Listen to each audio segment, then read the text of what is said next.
Now we need to do a little YouTube thing. Oh, yeah. Hello, YouTubes. This is new. We weren't doing nothing over the last 6 months, folks, since season 4 and the kickoff of season 5. We were working on the tubes. The YouTube. Your tubes. Is that how it is? It's My on the tubes? YouTube. No, that's gross. Tied my tubes? No. Stop that. That's disgusting. We're on YouTube. Yeah, we've been on YouTube all along. We are now dabbling with posting videos? Question mark? Yeah, some additional content. Additional content. So go to YouTube, in the search bar, find I'm_listening podcast. Find it with our logo and make sure you click on it and subscribe. We would love to get subscribers. And then one of the only podcasts in the world that's dedicated to the skill of listening can continue to rise up in its popularity, because we believe that if everybody listened just a little bit more, the world would be a better place. Find us, I'm_listening podcast. Click on it and subscribe.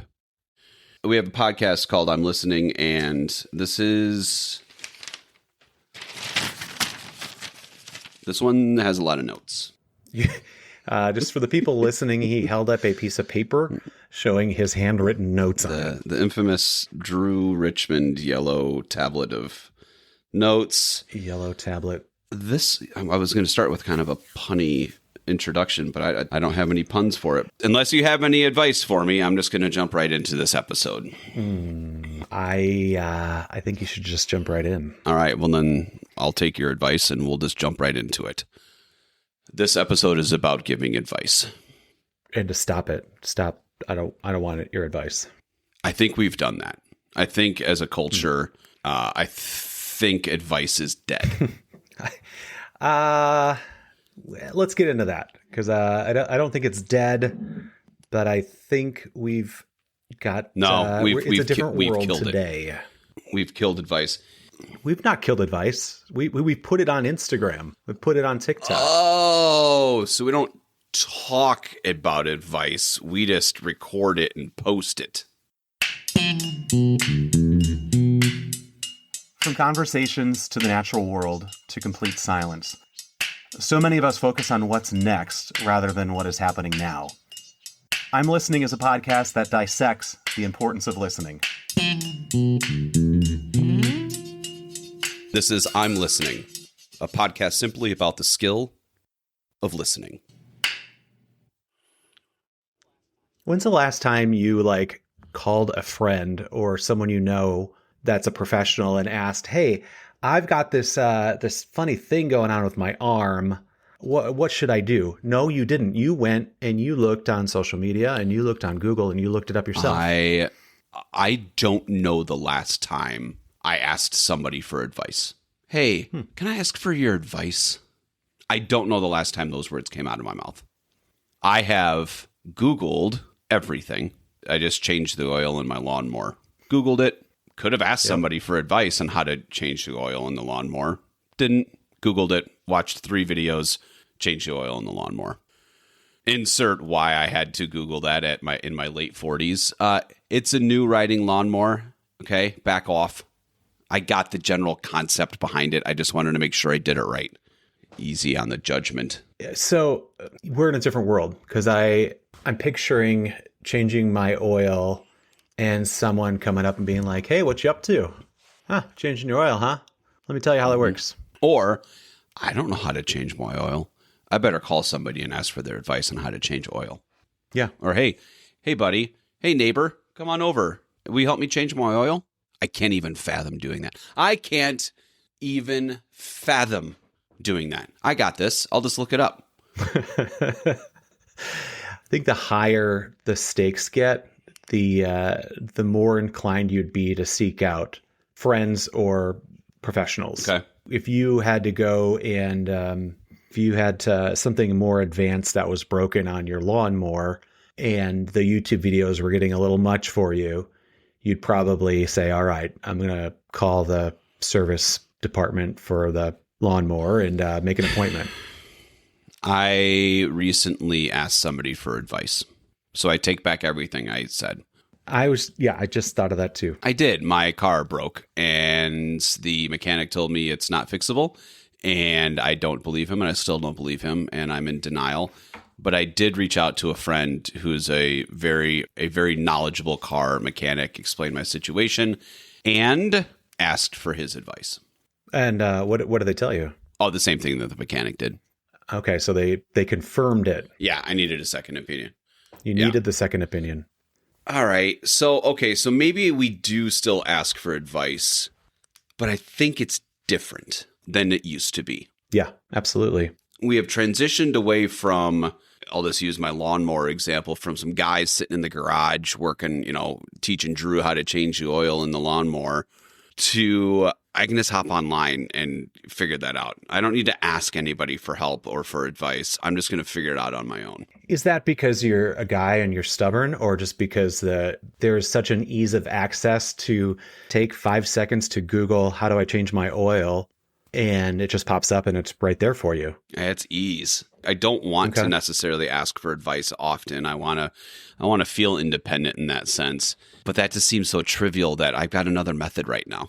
I've got another method to figure it out a lot easier than texting somebody. Yeah, it's low stakes enough where you're like, you know what? I could probably do this. Yeah. Just give me a couple simple instructions and I got it. Versus saying, oh, I don't know how to do this. I'm not even going to put any effort into thinking about it. I'm going to call someone right away. Correct. Both mechanical issues in my examples. One, changing the oil of a fully operational lawnmower.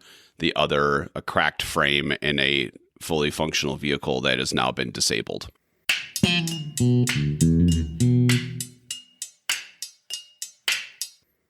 I find myself biting my tongue more than not when I see someone doing something or maybe struggling a little bit with something. I want to jump in and be like, hey, you look like you could use some help.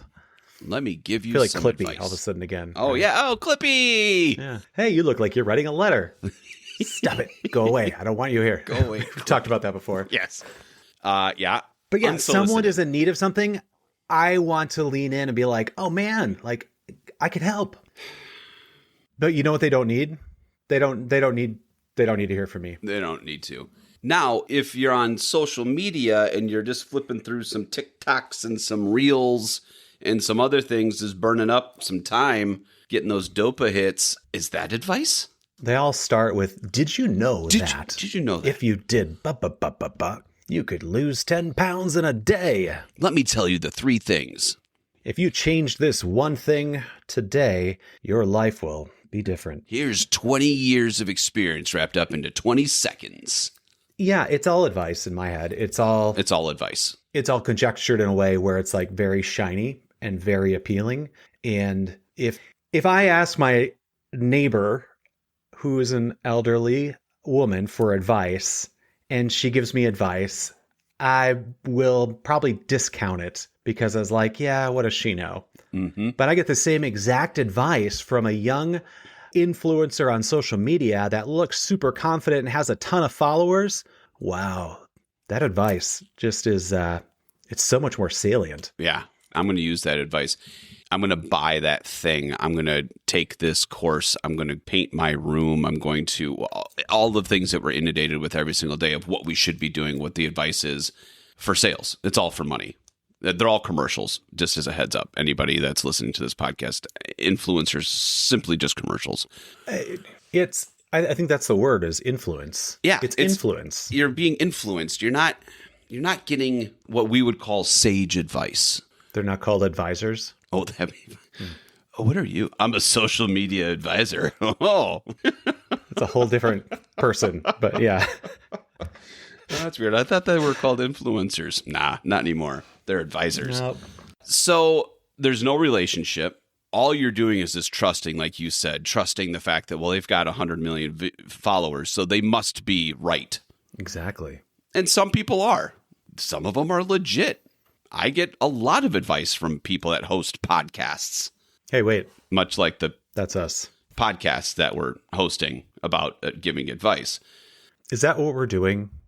Is this part of the mansplaining thing? Are we just going to reference all of our? Yeah, just like that. Exactly. Do we need a little PSA about this is two men talking about giving each other advice? Yes. So it's different now. So you have socials, you have podcasts, you have influencers, all these other things. You can literally get advice from 500 people a day, and we just glaze over it. We don't pay attention to it. However, when we really do need advice, do we ask for it? We narrowed down the fact that advice is going to, in all likelihood, occur when something's new. You have a baby. You got a new job. You're going to move. Mhm. You're going to buy a house, buy a car, a new relationship. You're going to college. Yep. And I think you want advice. Yeah, I know any of those things. They're very high stakes, where being a first-time homeowner, a first-time car buyer, a first-time dad, it's a first time. I have no idea what I'm getting into, and I am very open, very susceptible to advice. What we call that on this podcast, an advice-rich environment. An advice-rich environment. That doesn't mean you're more receptive to having advice. It's more like you're backed in a corner being like, well, I gotta kind of take what I can get because I really don't know. Yeah. But I got to do something. You know what you should do is... The drive-by advising. Yeah. We've identified the advice-rich environment is one that is you're in a new situation, babies, jobs, houses, etc. Are you ready to listen to advice? And if all of a sudden you find yourself in a situation where you're receiving advice, what's your tactic? What should an individual do that now all of a sudden you're getting this advice from somebody? It's unsolicited. You didn't ask for it, but you're getting it. Do you just hang on for dear life? Do you listen and just take it for what it's worth? I don't listen. Or do you bail? There is a paradox here where when we see someone who looks like they really need advice, when we see someone who's in a very urgent situation or a high-stakes situation, they're not in the best mindset to listen and reflect and consider things. They are more in that scared, vulnerable, help. They're the exact opposite of where you want them to be to give them advice. Yep. You offering advice in these high emotion moments, their brain is on defensive mode. They're not going to hear it. But is it more important that I want them to hear it or that I need to say it? You feel more important when you say it, but you do. I've got the thing that's going to fix all of this. Okay, so in these advice-rich environments, it's not about what you say, it's about what you don't say. Go on. Your silence in those moments, I bet, would be more powerful than your words. No way. No way, because this one time I bought a house, and I've bought 2 houses in my life, and I know what you need to do to buy your first house. I've got this part figured out. You've got to figure it out, but that's not your job, is to tell me how to figure it out, especially when my brain is not ready to listen. This goes back to am I going to watch that on a YouTube? Am I going to look that up when I'm ready? And I might be ready at 2 a.m. I might be ready at 6 p.m. I might be ready at 7 a.m. and not just sitting at the grocery store. I think we've got a ton of information out there, more so than we've ever had before. Anything you want to look up is at your fingertips at the moment now. It's not so much the information, it's what do I do with it? How do I act on it based on where I'm at right now? When we are telling someone our advice, we are just one more piece of information that's out there. And with all the information out there, it's, well, why should I listen to yours versus all the other advice out here? What they really need is for you to not give advice, but for you to listen and get them to talk. Them hearing themselves talk and process through it is going to be more powerful than hearing from you. I agree. And I'm still trying to tie this back to what's changed.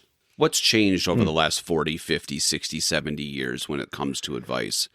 If I want information or advice about something, the amount of information that's available to me is more so than yesterday, than ever before. That wasn't the case prior to internet, social media, the cell phone. You needed to go talk to somebody or go do research on your own at the library or whatever it is. So perhaps advice discussions, giving advice, receiving advice, asking for advice.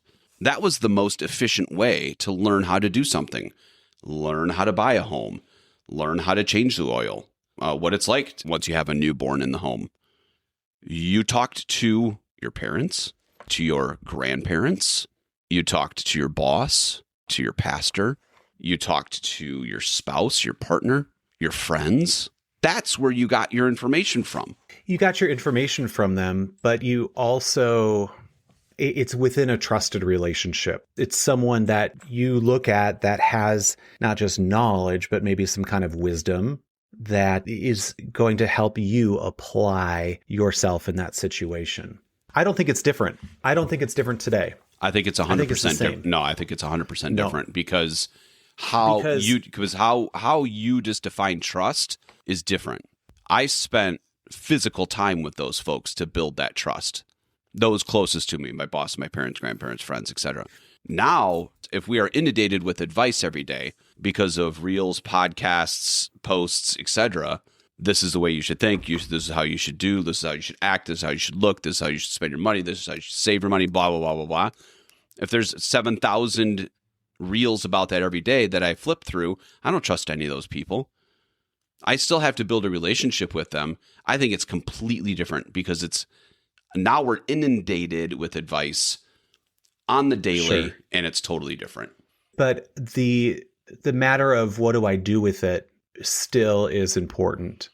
So if you are a first-time parent and you've got a baby at home and the baby is sick, sure, you can go look up stuff online, but who do you really want to talk to? You really want to go and talk to your doctor. Yeah. You could have all sorts of theories on what might be going on, but you want to go, you know what? I'm just going to call the doctor just to get reassurance. And they'll say, yeah, this is this. I think you're right. Or, you know what? You should come on in and get that checked out. So that's professional. Yeah. This is your financial advisor, your car mechanic, your physician, your accountant, things like that. Yeah, they're people I seek advice from because they are highly specialized professionals in that arena. Yeah. And that is where that trust comes in. It's not because I know them personally per se, but man, they've got the documentation to back it up. All right. Did we agree on something there? No, we didn't. No, we didn't. I think it's complete. I think to button this one up, I believe it's totally different today than what it was, and that advice was sought or given, even unsolicited, by those closest to you. And now we're inundated with advice every day. We're inundated with advice, but it's still, what do we do with it? And that grappling with uncertainty, that is where we can really be effective. There's so much advice out there. I have so many things to choose from today with all this different advice. I'm grappling with which one to choose. I don't just have 2 or 3 choices anymore. I have now 500 choices in front of me. How do I do this? We've got to move. And this is the advice piece that I'm looking at. We've got to move away from, I know how to fix this, to I can hold this uncertainty with you. I will sit with you and talk and process this through with you. I don't have the answers either, but I will be a sounding board to help you process through this as you find clarity to go and pick the advice that you are going to follow. Interesting. Also happened 50, 60, 70 years ago. Hey, I got all this advice. Yes. But I need to land on the decision or what have you. I need to go this. So perhaps in the times that we're living in now, the listening component, that's where your comment from prior to, where the listening component of the most powerful thing you can do when it comes to advice is to not say a thing. You can be more effective in that sense. Yeah, absolutely. Let's go into that a little bit more too. What are some of the tactics we can use when it comes to giving advice or helping lead people to advice? So for instance, here, I don't know, has there been a time for you when you've either received advice and you're like, oh my gosh, I didn't even know that was advice. That was amazing. Or man, I just learned something from this. And oh, they were trying to teach me something. What was that? Have you had those experiences? Oh, he asks the executive coach that Probably, but I do it every day. I do the opposite. I'm the one that's asking hopefully a halfway decent question and then listening. And boy, is it magic. I mean, when you're talking about all that, in my world, the like cardinal sin of coaching is to give advice, because again, it just falls, everything we're talking about just falls into white noise. And unless you are specifically asked, hey, what is, do you have any advice on this? And I'd still try to turn around the question with a question. So it's rare that advice is even given in that sense. I don't know the last time. I mean, again, this is where I think we're just inundated with advice all day long and we just white noise it. And I think that's what's turning this maybe another differentiator of the, today compared to 40, 50, 60 years ago is this like individual revolution of, I don't need advice. I don't need anybody's help. I can figure this all on my own.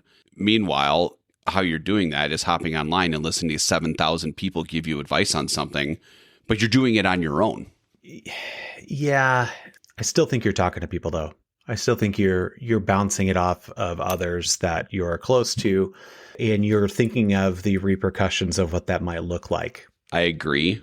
But how we're talking to other people and the manner in which we're talking with other people is not the same. No, it's not. You and you're on Reddit, you group texts, you're messaging people. It's, hey, what do you guys think of this? It's still effective. Yeah. And you're going to get a lot more opinions because you can reach a much broader circle of people. So yeah, we are still communicating with each other about it.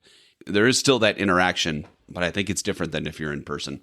And that's what was required. Yes. That's what was required back in the day. Yeah, but then we invented telephones. Oh, telephone is fine. And we invented all these other ways to communicate with each other that I would rather have a video chat or I'd rather have a text than nothing at all. Mm.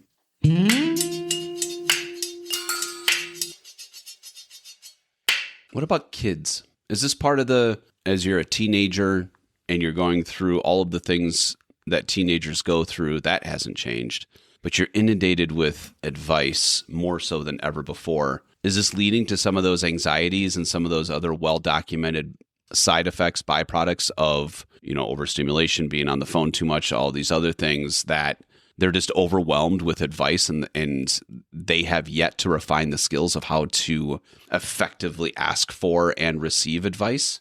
Just thinking back to being a teenager, I don't know if going out and seeking advice, looking for advice. All advice was unsolicited.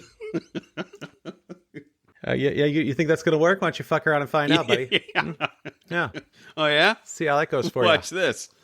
But I think this is where it gets really tricky, I think, because yes, there is being inundated with all of these influences that can really shape or form or harm developing minds. There are also ways to have meaningful connections that were never there before. Go on.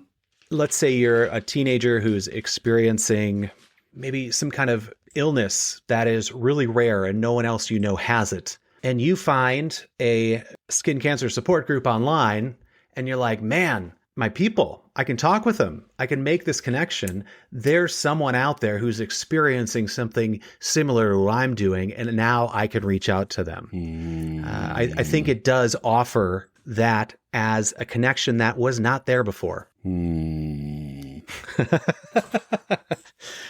So okay. Your kids paid me. Your kids paid me to tell you that because they want their phones back. Give me the $20, kid. All right.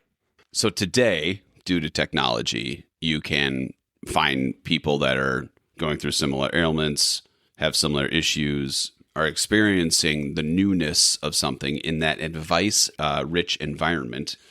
You can find those people easier than ever before.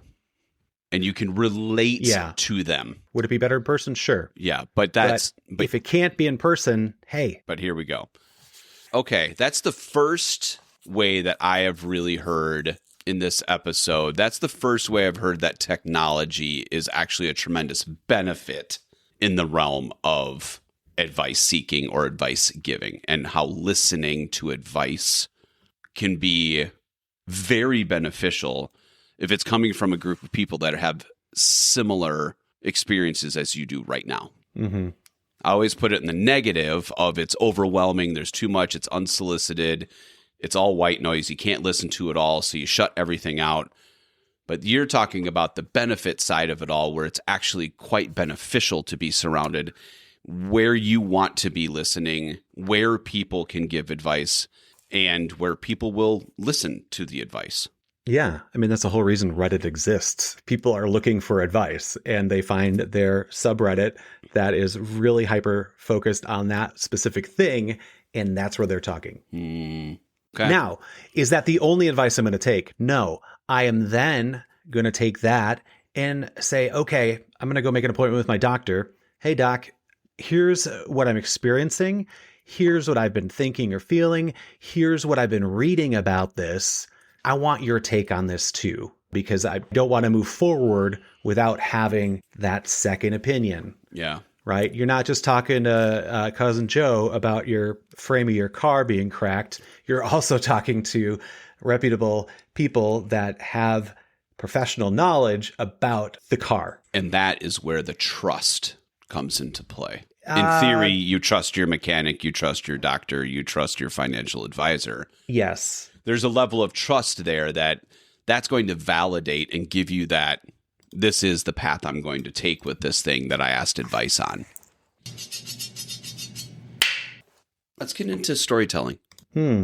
Let's get into manners in which giving advice can really stick. We talk about, unsolicited advice, receiving advice that you didn't ask for. We also have talked about the best advice is just to listen.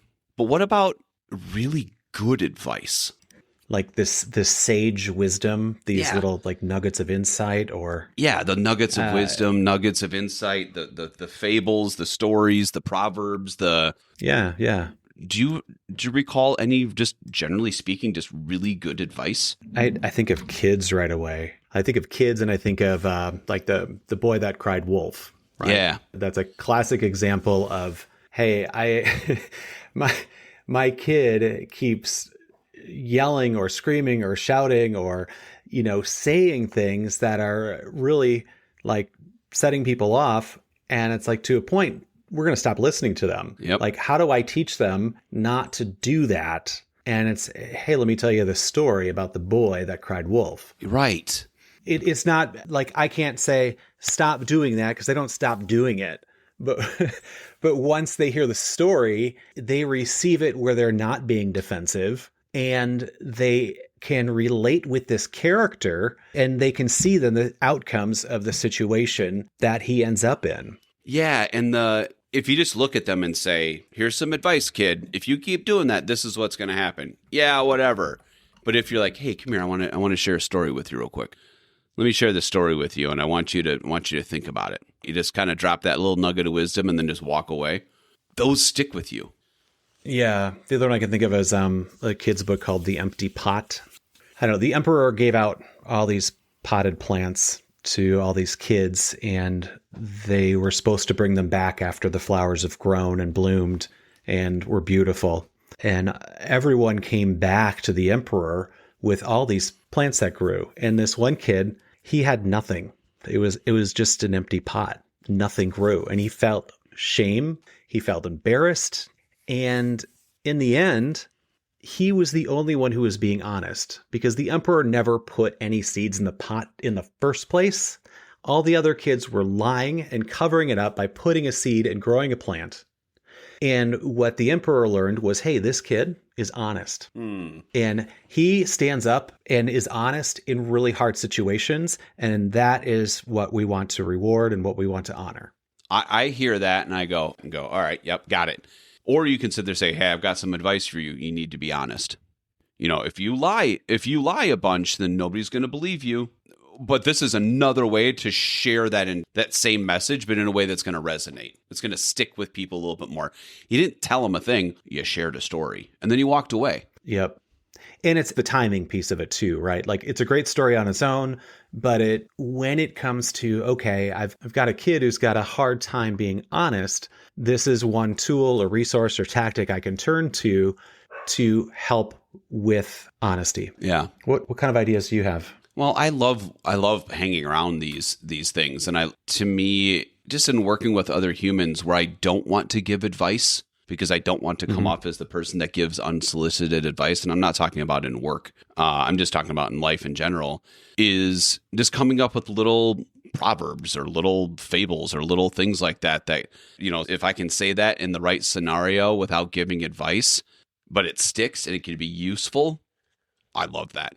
Because I do want to help other people. It's just how I go about doing it and not saying, come here, let me give you some advice, which I feel like is just the classic thing from 50 years ago. And it's like, oh, all right, Grandpa. It's the like classic commercials where it's like, oh, you bought yourself a new car.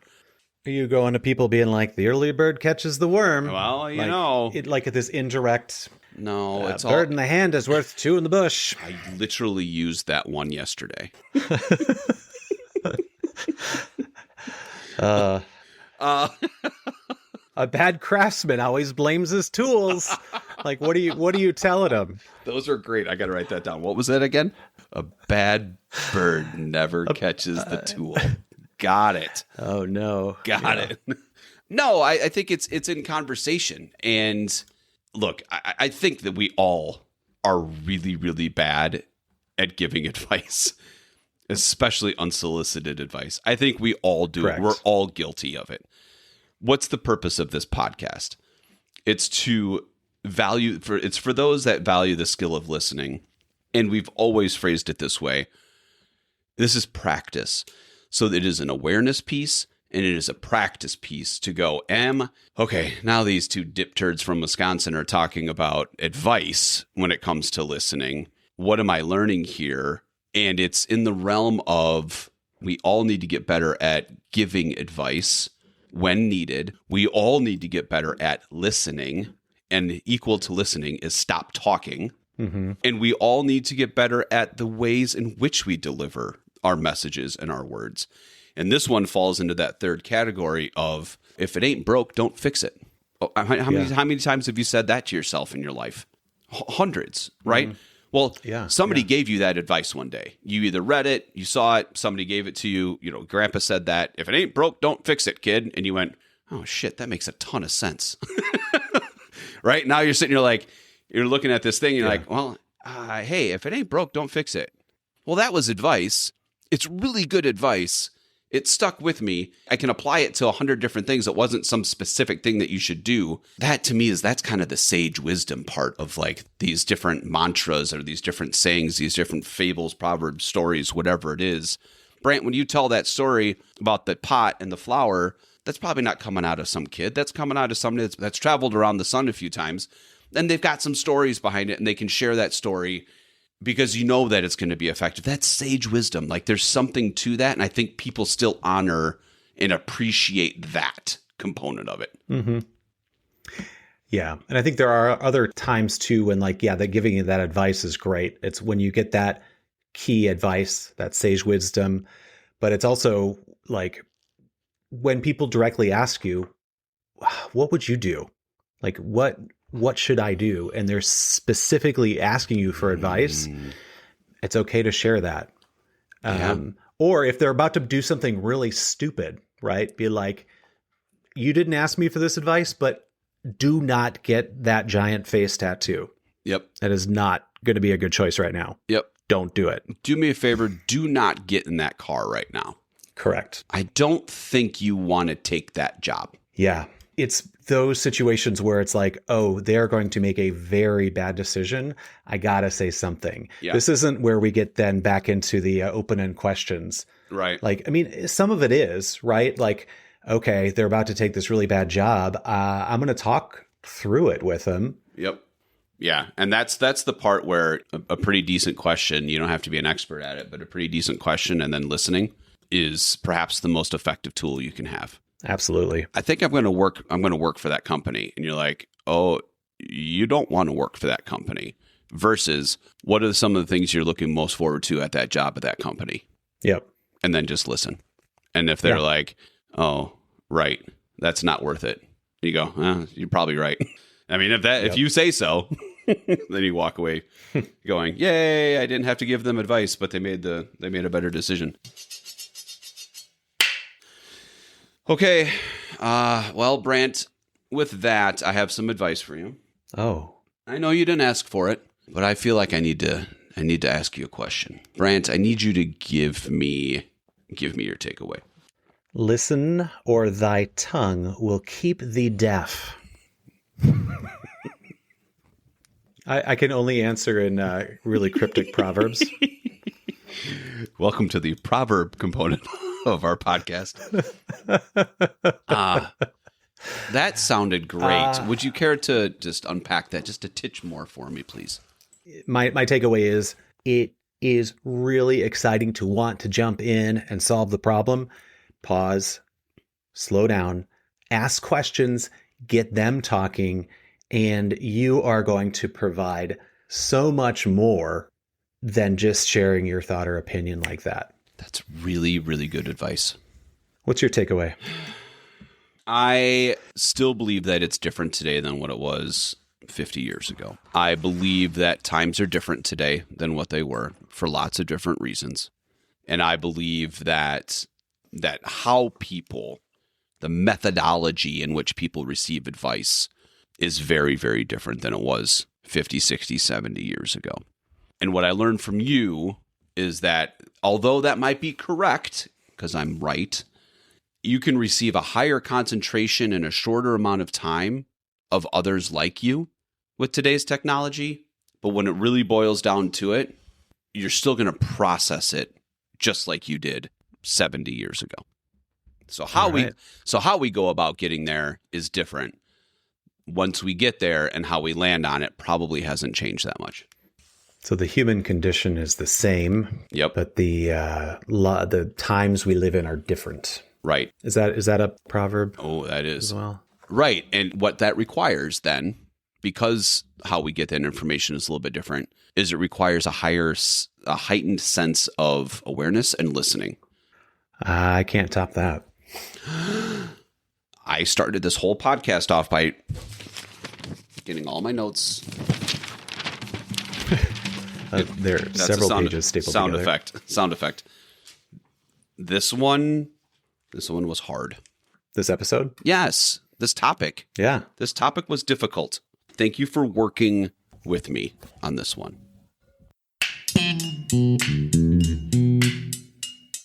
In the description of this podcast, you will find more information and a list of any of the sources that we used. This podcast is created and produced by Drew Richmond and Brant Christofferson. Editing by me, and the I'm Listening theme music by Drew. That's me. That's you. Brant, I will talk to you later, my friend. We'll see you next time. Yeehaw. Have a good one, Drew. Bye, Brant.